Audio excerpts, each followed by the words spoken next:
Good evening, ladies and gentlemen. This is Charles C. Shaw speaking. KTSA is honored this evening by the presence in our studios of two great men, the Honorable H.G. Wells, world-famous British historian, author, and student of world affairs, and Mr. Orson Wells, the genius of stage, screen, and radio.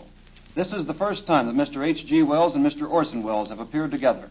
In fact, they met for the first time only yesterday here in San Antonio. But this is not the first time that their names have been linked. 2 years ago, Mr. Orson Wells adapted Mr. H.G. Wells' book, War of the Worlds, for radio purposes, and you know the rest. Revising the story somewhat, Mr. Orson Wells depicted an invasion of the United States by men from Mars. Although he explained it numerous times during the program that it was fictitious, the country at large was frightened almost out of its wits. Men called radio stations offering to enlist against the Martians. Others were panic-stricken.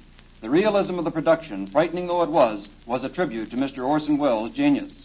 And thus the name of Wells, H-G-W-E-L-L-S, and Orson, W-E-L-L-E-S, became linked.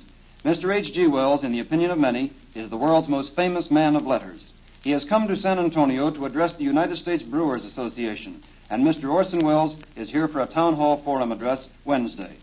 In this meeting of great minds, I feel rather inconspicuous, and the less I have to say, the better you listeners will like it.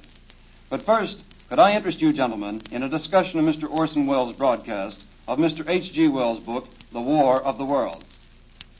You're turning the meeting over to us, sir? I am, for the moment. He's turning it over to us. Well, I've had a series of the most delightful experiences since I came to America. But the best thing that has happened so far is meeting my little namesake here, Orson. I find him the most delightful carrier. He carries my name and an extra E that I hope he'll drop sooner or later. See no sense in it. And I've known his work before he made this sensational Halloween spree. Are you sure there was such a panic in America, or wasn't it your Halloween fun?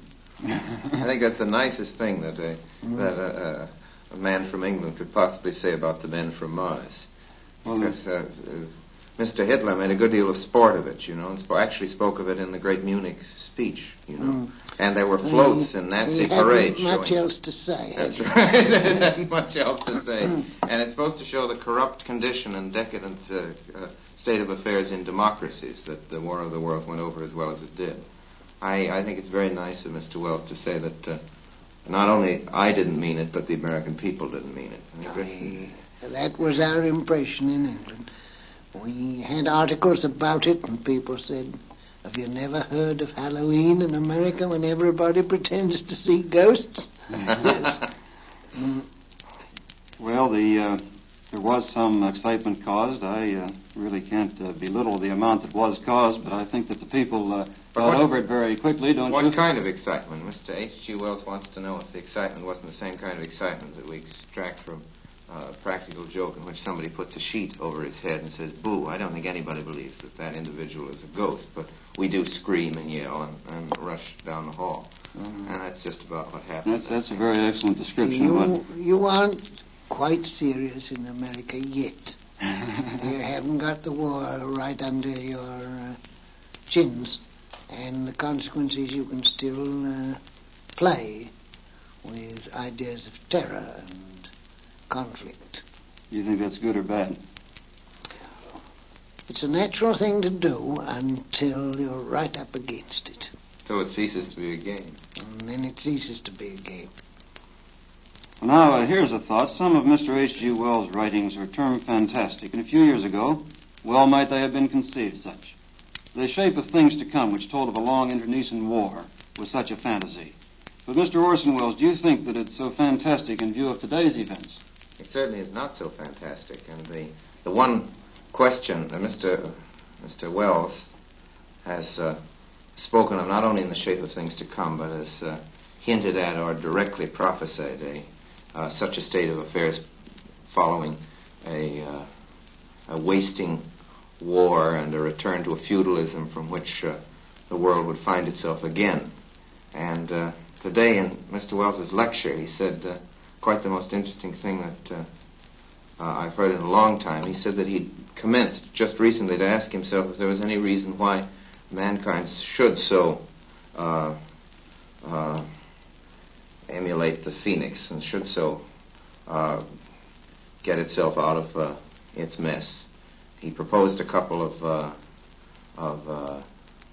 solutions, but he did admit that there was a possible excuse for a gloomy point of view, and that it would be good to be realistic about it and not to dismiss the gloomy point of view anymore.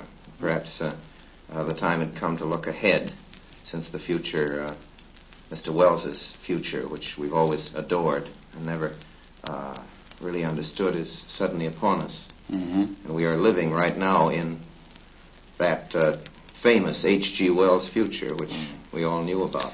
Now, before we get away from this microphone, tell me about this film of yours that you've been producing. You're a producer, aren't you? You're That's right. art director, you're everything. Well, Mr. Wells, What's the film called? it's called Citizen Kane. Citizen Kane, yes. Citizen- Not C-A-I-N. No, K-A-N-E, and this is, of course, the kindest and most gracious possible thing to do. Mr. Wells is making it possible for me to do what in America is spoken of as a plug. And he understands this fine old American I don't custom. understand these words. Yes. Yes. You understand the value, however. Mr. Wells wants me to tell you that I have made a motion picture, and he is kind enough to ask me a leading question concerning it. I'm looking forward to it. You're very kind, sir. It's a new sort of motion picture with a new method of presentation and a few new technical experiments, a few new methods of telling a picture, not only from the point of view of writing, but of showing it. If I don't misunderstand you completely, I think there'll be a lot of jolly good new noises in it. What do you think? I hope so. I think a few jolly good new noises are what the motion pictures could well afford these days. I hope you're right, and I hope there are some jolly good new noises. I can think of nothing more desirable in motion picture. I'm all for some jolly good